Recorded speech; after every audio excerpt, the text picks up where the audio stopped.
Hello, everyone, and welcome to the first ever Indie Horror Talk podcast episode. It's been a bumpy ride for quite a while, but we're back, baby! And today we got the one and only Sean Crisden on today's podcast episode. Voice actor of the Ink Demon himself is with us today, and I hope you all enjoy this first episode. And I just wanted to say thank you to everyone on the production team for all of this, all of the love and dedication we've put all together for this one episode. And thank you to our fans out there. Enjoy. For your pumpkin spice latte and Actually, pumpkin speaking of flavored that, I everything? actually last week I actually went to a trip to New York City. Right, I actually did get his Mhm. pumpkin spice latte from Dunkin' Donuts, so There you go. There you it go. was good. See, So this is something only born of the fall. So we have to be thankful for the fall, for pumpkin spice lattes and what else happens in the fall?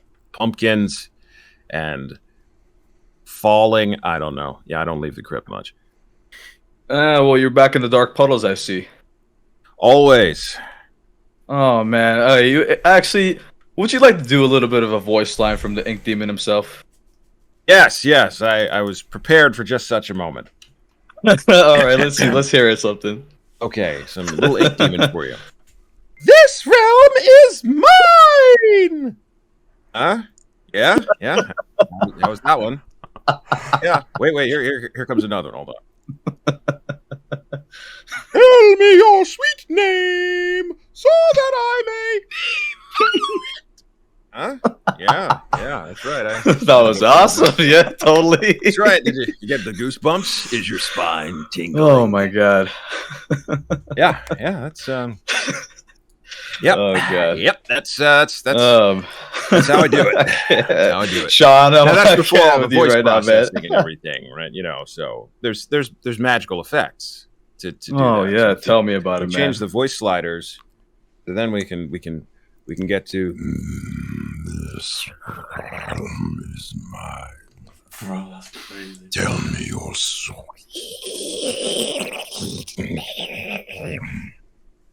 So that I may defy. So then we get to that. Wow, I gotta That's after say, the voice processing, because going in, we just have to do it like this, and it works out. It's voiceover you just gotta work with Right, your so- voice, I guess, right? So like, magic. Yeah. so you just gotta work with it. You gotta work with it, I guess, right? Yeah, that's how it goes. It's all the magic that happens here. That's voiceover magic. So Sean, so like, how'd you get started in like the voice acting industry? Well, have I got a story for you? Because this is it's not exciting at all. Basically, Mm-hmm. many moons ago, I was in a band, and I was one of the two guitar players and a singer. And I would constantly be approached by people when the band would perform, say, "Hey, you have a great voice. Oh, what exciting banter you make on stage." And was offered a job at one point to narrate a product. I had no idea about any of this stuff. All I knew was that my guitar went to 11. And I actually did the job Mm-hmm. at some point and Yeah. discovered that I made more in that, it might have been a little less than an hour, than I did at my regular day job in corporate middle Wow. management. Very soul sucking. So that kind of turned me on to, hey, what's this voice acting thing? And it So took a long time to coalesce from there. so it was pretty much of a long journey for you. Yeah, it was because Wow. I started really in terms of performing as a musician, but then I also was doing on-camera work. I'm a martial artist, and I was doing fight choreography and stunts. And people say, "Well, what were you in?" And there's a movie that I shall never be named, but it rhymes with the past hair sender, based on a popular Amerime franchise, and we will not name it. But I was one of the Fire Nation soldiers in that. And when I was on set for about 30 days, a lot of the other folks there were like, "Oh, my agent did this for me, and I do all these fabulous voice acting jobs, and blah, blah, blah." And I didn't really consider it again. And that's when it sort of came on my radar again. And I I started diving into, well, I don't like getting up early for on-camera work you get early calls, you got to get up early, you have to memorize things. There's these script things that you have to memorize, and you learn choreography or blocking, and it's so much work, and hair and makeup, and I don't have any hair. So it was an easy transition for me from there to try to say, well, let me see how I can dip my toesies into the voiceover world. And that was, oh boy, 2009. Wow, When I 2009? dipped in, yep. And then went full time in June of 2010. So I have the wonderful ability to cling tenaciously to things that I want to do and hyper focus. See, part of that neurodivergence, we put it to use, make good use of it to work for us. So when there's something I want to accomplish, I don't stop until I do. I have to make sure I eat and drink and go potty like all the other biological necessities. And I worked it that way and built a network and did a lot of training. I still do training to keep my skills fresh, and just got really lucky. Is what the truth of it is. Because a lot of it's luck. Wow, honestly, that is a very interesting story, Sean. Thank you so much for sharing this with us. This is actually interesting, genuinely. Honestly. Well, thank you. I didn't even embellish much. I didn't talk about the bear and alligator fight or the dinosaur wrangling. None of that was included because I didn't want to give you too much. But yep, just the facts, man. Just the facts. Now, I have an actual interesting question, and this is one of the most asked from people in social media, and this is the one thing. Do you have a favorite character that you've had voiced? It's an easy one, especially given the context of this interview in particular. It is the Ink Demon, and that is, in all honesty, the answer I usually give folks, especially now. I was hoping. Yeah. Fingers crossed. Yeah, dude, it's the Ink Demon. Yeah, bro. Because one, he's certainly one of the most popular, and the Ink Demon is just so much fun to play. Because one, who doesn't like being evil, huh? And there's a little bit of nuance, and I know a lot of people. I gave was it an interview or I was on a live stream? I can't remember. Talking about how there's an element of sensuality to the Ink Demon, and as he caresses the lines and he basically courts Audrey, and just his appearance in the game and his role in the game, and people kind of lost their minds when I said, yeah, the Ink Demon flirts. He's got a little flirty, got a little flirt action going on there. So the Ink Demon is just a lot of fun to play and portray. And going into the role, I had no idea what I was going to do. I said, okay, as a demon, I had to really dig into the lore because I knew of Bendy. I knew of the first game. It was on, I think I had it on my Steam wish list at that point. I hadn't even played it yet. And so I knew of the game, but I didn't really know everything about it. I didn't know the lore and the details of it. So I had to kind of dig in and then decide how I wanted to embody the Ink Demon and what I was going to bring to the franchise, and hope that it worked well within everything else, and that everybody, the Meatley and Lauren Singer, who was the voice director, felt that it was a solid representation of what came before. You have a character, this iconic character who has never spoken. So trying to decide how to give voice to that, it's a little bit of a challenge. So I had really had to think about it. Fortunately, the what I did for the audition worked. And you actually got to meet the Meatley. Did not. I've actually never met the Meatley, the mysterious figure known as the Meatley. I have never seen him. I have never spoken to him. I am not sure he exists. Perhaps in the minds of children everywhere, at that fabled time of year when they hear hooves and jingle bells on their roof. Maybe then the Meatley appears. No, I've actually never met him. So you actually never met him? Wow. Nope. Can't even confirm he's real. May or may not be real. don't know. Oh my god. I know, it's crazy, right? So wait, So there's several layers of handlers. wow. Okay, so that's crazy. So since you already mentioned that you've been aware of the Bendy series, correct? Yep. So like, how familiar were you with like the Bendy series before joining the team? Not terribly. I knew of it. I had seen the trailers for it. I'd never played it. I didn't play the first game yet. So I knew it was a game. I'm actually a horror fan and a survival horror fan at that. And so it was on my radar, but I just never pulled the trigger on it and had heard some of the basically all the hubbub about it, but hadn't played it. So it was only after I had gone through the audition process and booked the role that I said, I should probably play this game. So that helped me a lot prior to the sessions to get an understanding of what came before. Wow. Okay, so you did okay, so it was that terribly bad, like with you being aware of the series. It was like it's mediocre, I guess. Um, yeah, Or I would you guess you say could. would you say it'd be mediocre, or wouldn't be? In terms of my awareness of the series or what I Yes. thought of my awareness, Uh, yeah, I would yeah. say it's about. I knew there was a Bendy game. I knew the general premise of the game, but that was about it.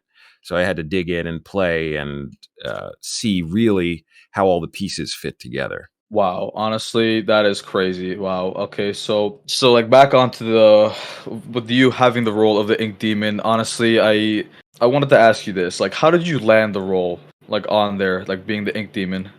How did you even get the Ah, role? How did that happen? well, I saw the audition come in for it was, and I don't even remember if it's specified it was for Bendy. It might have just been, usually a lot of times when we get auditions, especially for larger franchises or games as a voice talent, things are listed under code names so that nobody really knows what the property is and if it's a sequel or what, and they just give sort of vague descriptions. I can't remember if in this case it came in saying sequel to Bendy, playing, voicing the Ink Demon. So I can't recall that, but I remember seeing the audition, and it was, a demon who is made of ink and ruled the realm, and blah blah blah. And so my main thought was, okay, well, maybe is it big? Is it small? So that's when I had to start researching the game specifically to see what the deal was. And we know the Ink Demon went through several iterations in terms of his physical appearance as well. Finally landing on what we got in Dark Revival, which was very different from the first game. So I didn't have the full image of him yet. That came later, I think, just before the So it sessions. wasn't right away. So it was kind of like a slow process until you like started to get the hang of it. Yeah, well, it comes in, and Yeah. I made choices for the audition that fortunately stuck because based on just what I knew, it happened to be close enough to the target where not much changed in my interpretation from the audition to the actual what appeared in game to what I did for that. So I was fortunate enough to make a really good guess. You think, okay, inky demon, kind of growly, kind of gurgly, a little wet, kind of, but he's not a big, burly, boisterous demon.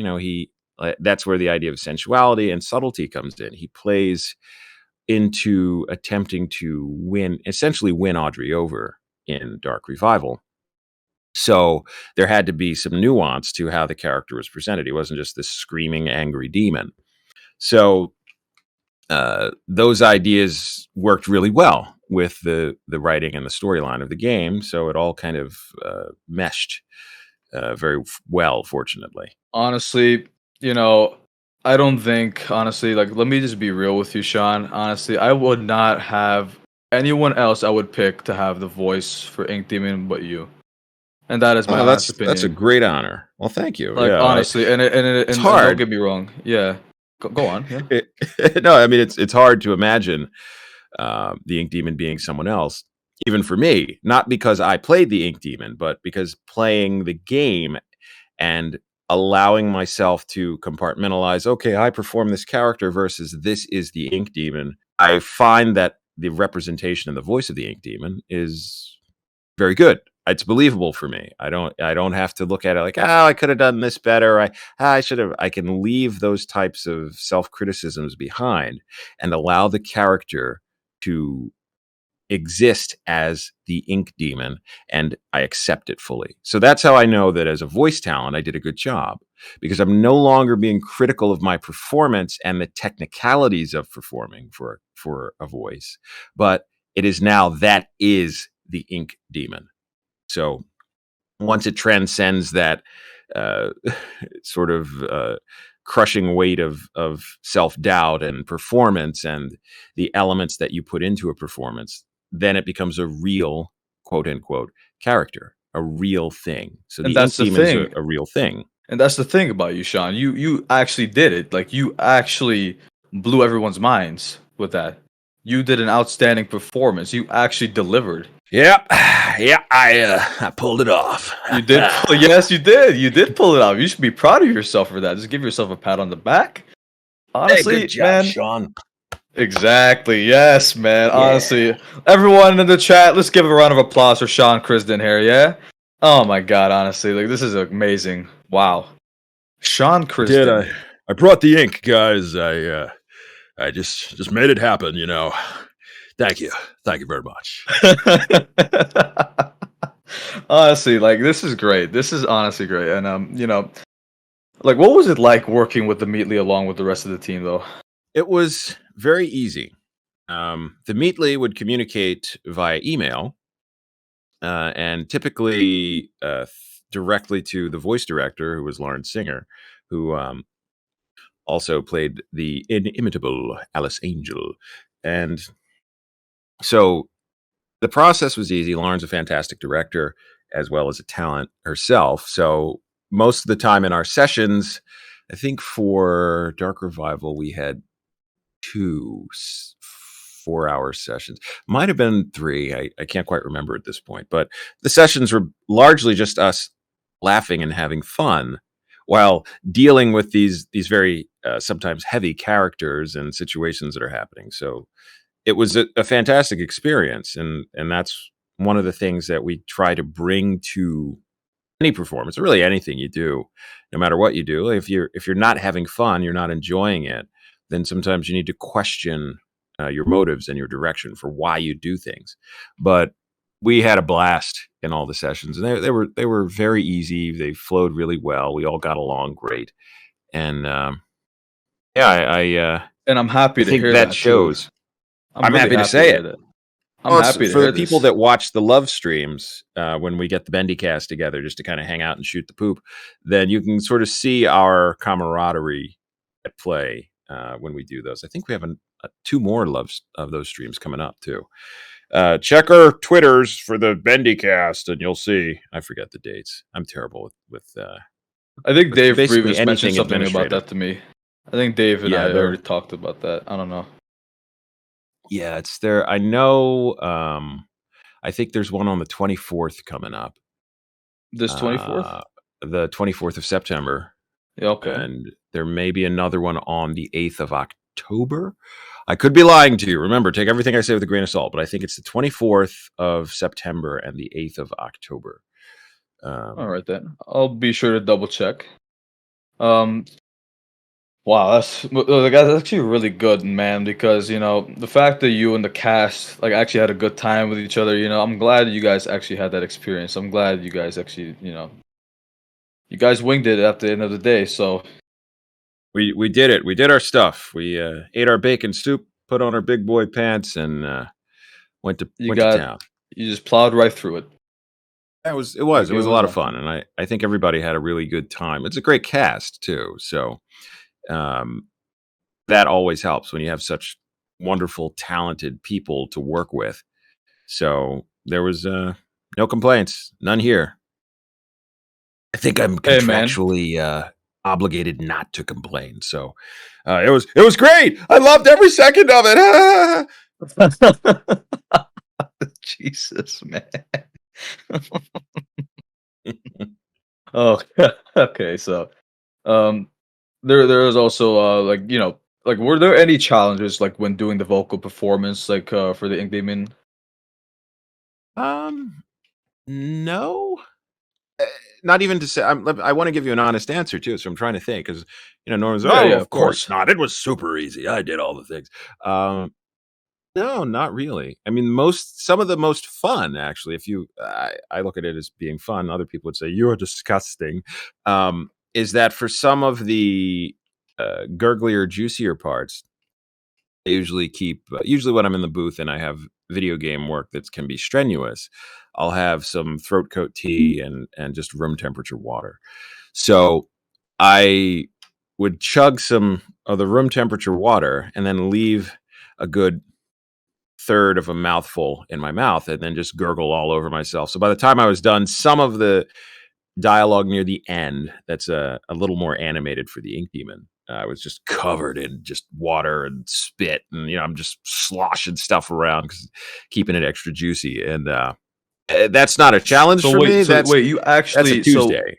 so when you're doing the Ink Demon voice, you actually use like water, like room temperature Only water? for the juiciest stuff. So some of the juiciest stuff that gets really loud when I really want to impart just a viscous, liquidy mouthfeel. Because normally it's easy to just kind of you keep the mouth moist and you can roll from the throat, which is sort of a kind of, I call it the predator roll, right? So I don't think I'd be able to do something like that. So that's just easy. And then if it gets juicier, it's just with the natural saliva. So you can.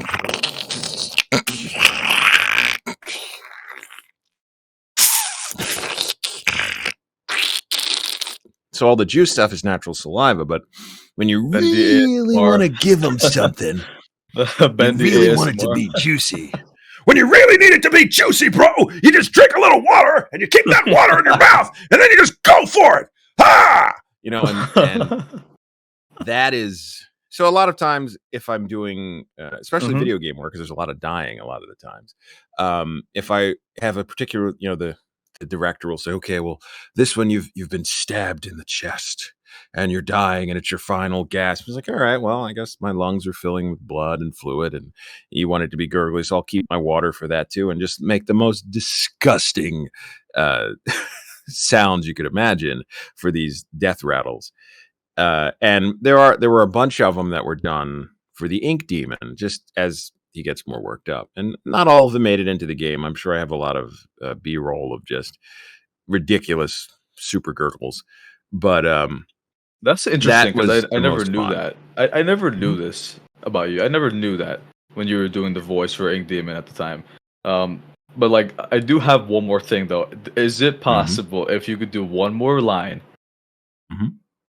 and that line is in the part where you are actually, and this is where at the end of the chapter for Bendy in the Dark Revival, this is Mhm. the part where you talk to Joey Drew, and it's something with the failure of Joey Drew. That one, the Oh, failure. right. I have Yes. to.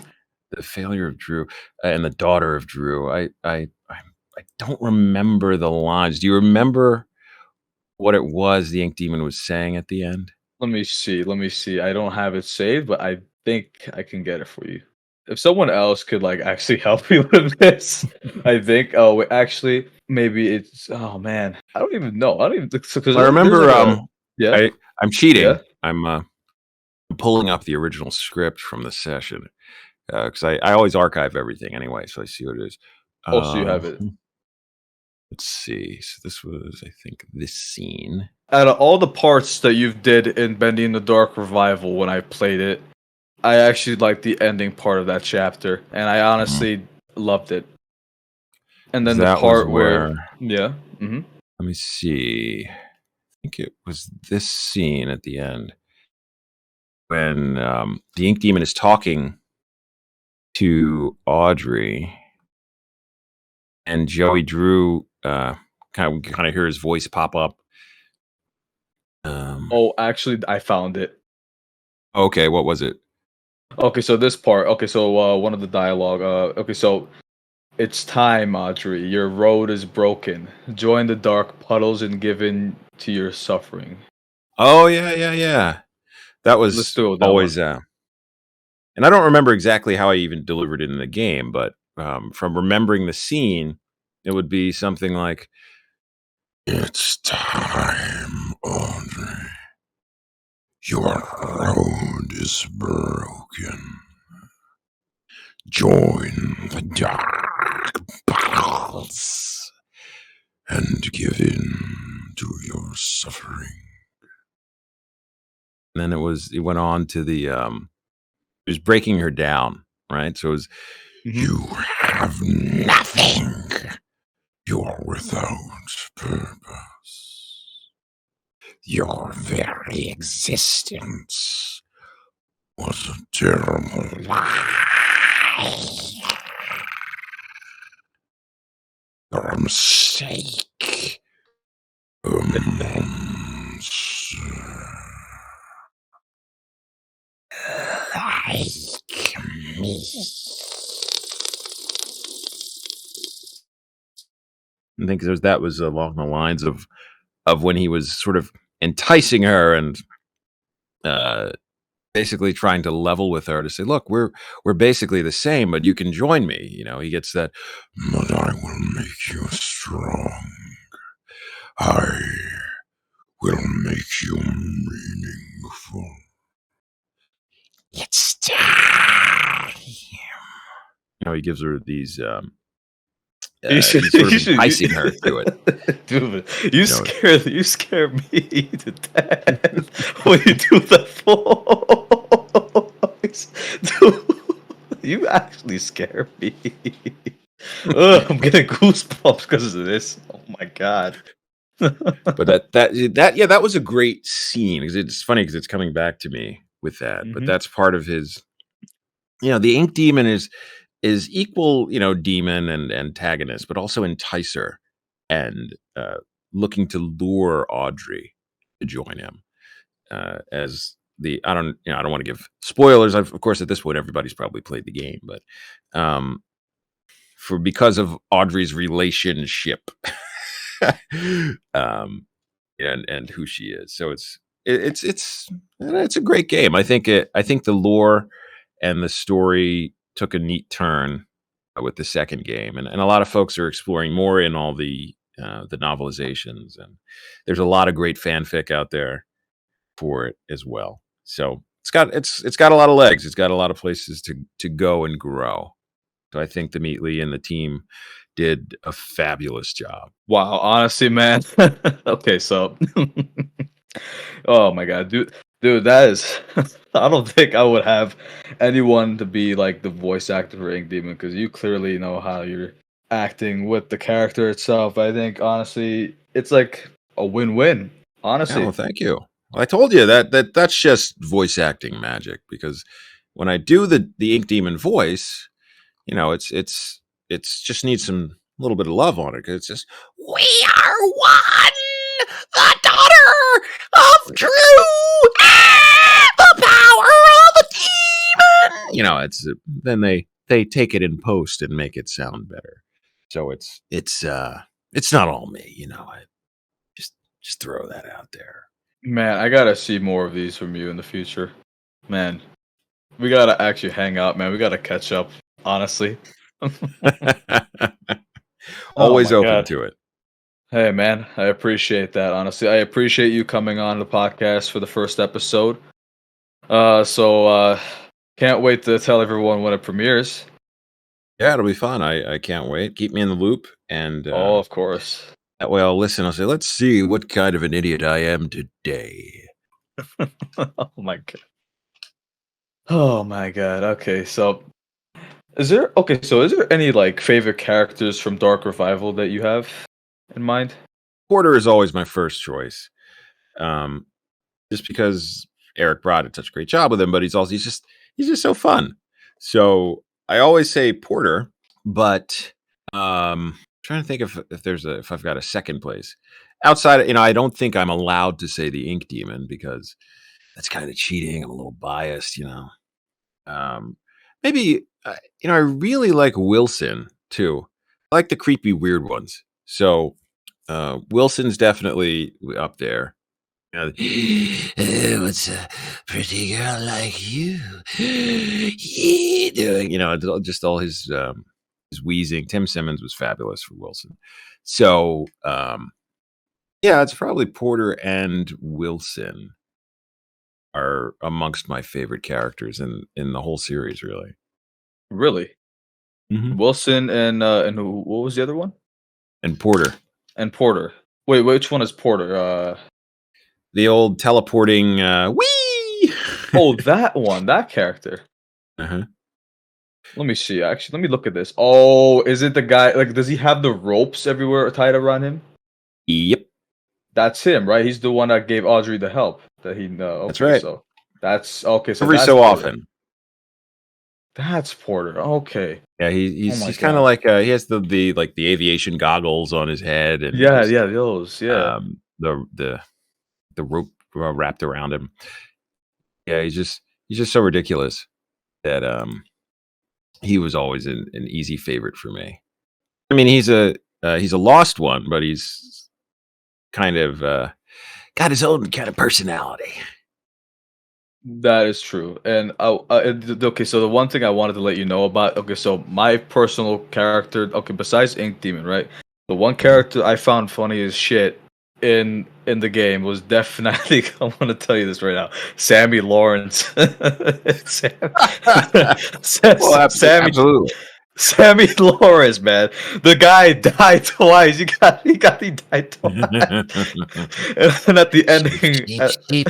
It's time for sleep. Yeah, I think that's a solid choice. I mean, all of the characters are great, and all of them, have their their merits, we could say. Mhm, Like Alice Angel is another favorite, just because she's so wicked, but mhm. not. She skirts the line here and there, but she has her own agenda.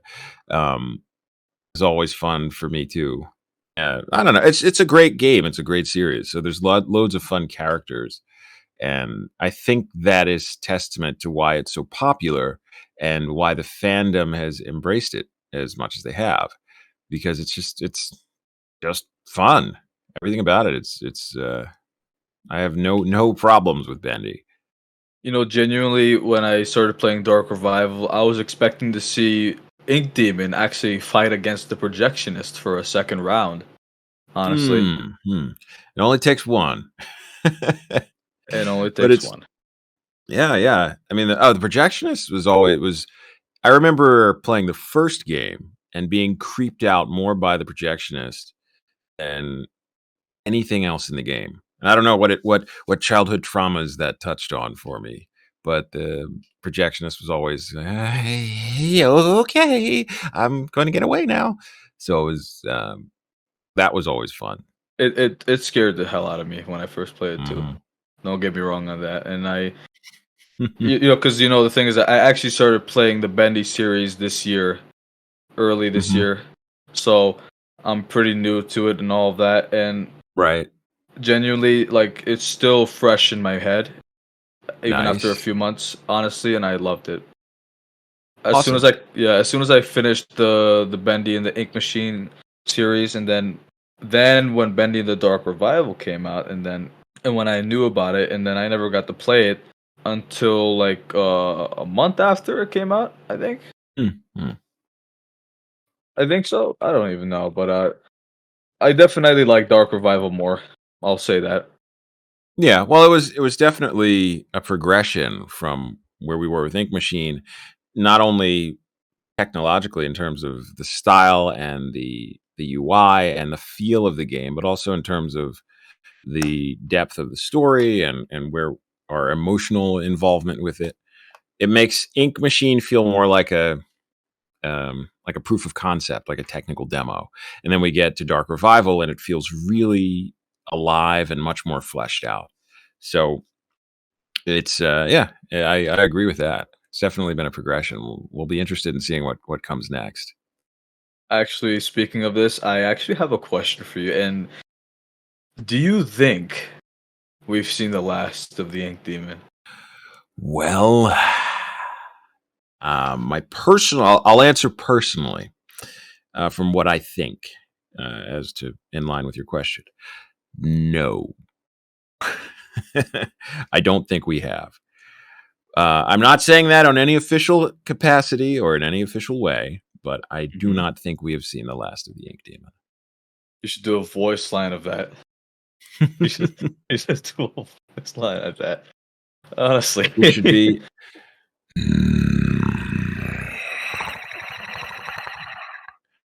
No. The dark puddles always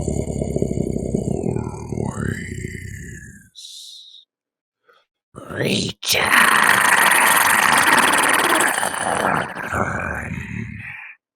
Like They do. that is awesome, man. Honestly, like a round of applause for that for Sean Crisden here, ladies and gentlemen. Honestly, that was amazing. Honestly, that was scary as Thank shit you. for that Thank one you. They again. like me. They really like me. Yes, they do, man. Yes, they do. They definitely like you, and I love you for a fan like me for Bendy. Honestly, so Oh, thank you. of course, Yeah, man. there's just because we see at the end reel, that doesn't mean it's the end. The cycle will repeat. That is true. The cycle will repeat always. It is never going to stop. It can never be broken. That's But right. like before anything from here, so do you have anything that you want to say to the fans of Bendy before we close this off? Just thank you. Thank you guys for enjoying the game and standing by us when as the cast. It could have gone terribly wrong. And for me personally, to the overwhelming majority to accept the Ink Demon as a speaking character in the second game, because that's a big leap. A lot of people were dismayed to hear that he spoke, and they thought it made him less scary, which I can understand in some senses, because horror is often what we don't know or what we don't understand. So our brain makes it much more terrifying than when it's something that's finally quantified or qualified in reality. So I get that too. But everyone, the majority who loved the Ink Demon and the entire game and the series, well, thank you. I mean, that's my biggest thing is thank you all. You're Thank you very so welcome. much. You are very welcome, Sean. Honestly, I really do hope we get to see Ink Demon. Honestly, if we do see him come back again, if Ink Demon really does return, I am down to see it again. I am down to play another game from the Meatly again. I'm down to see you back in action with the voice acting. I'm ready. I'm prepared for I am this. too. I am too. I'm strap in. We'll see what we can get. And I mean, it's also up to the fans to be vocal about what you want. My secret desire is that the Bendy franchise, much like some other popular franchises, makes the leap into animation, so that we can explore more of the world, and not just for me as a talent hoping to voice the Ink Demon or any of the other characters, but just to explore more of the world that's been created more in depth. So, my fingers are crossed for that. We'll see. I really do wish that this happened. If this can actually like really happen, I'm gonna be freaking out for that, man. I'm waiting to see that happen. I'm waiting Yeah, for that to fingers happen. crossed, man. Fingers crossed. Fingers crossed for everyone here, man. For all the Bendy fans out there, fingers crossed for each and every one of us. Let's make this happen, honestly. Meatly, I hope you do this. I'm wishing that he can actually do something about this. I hope he hints something towards the next Bendy series if that were to happen. Or it's something, I don't even know. I'm not even aware. I don't even know what's been going on lately with social media. I don't know if there actually is something that he had said about it, but I'm not trying to spoil myself until I know it's true. Too good to be true. That's right. That's right. Wait until we hear some official news. Exactly. So, honestly, Sean, thank you so much for being here today on the podcast with me. I My appreciate you absolute being here. pleasure. Thank you for Thank your you for having time. me. Of course, anytime. And I'm hoping to see you next time in the future on our podcast. Honestly, I'm looking Anytime, forward to it. anytime. So, we'll see you all next time. All right? What do you say to that, Sean? You want to give a bit of a farewell? I say, yeah, we will see you next time, and all you folks take care, and remember.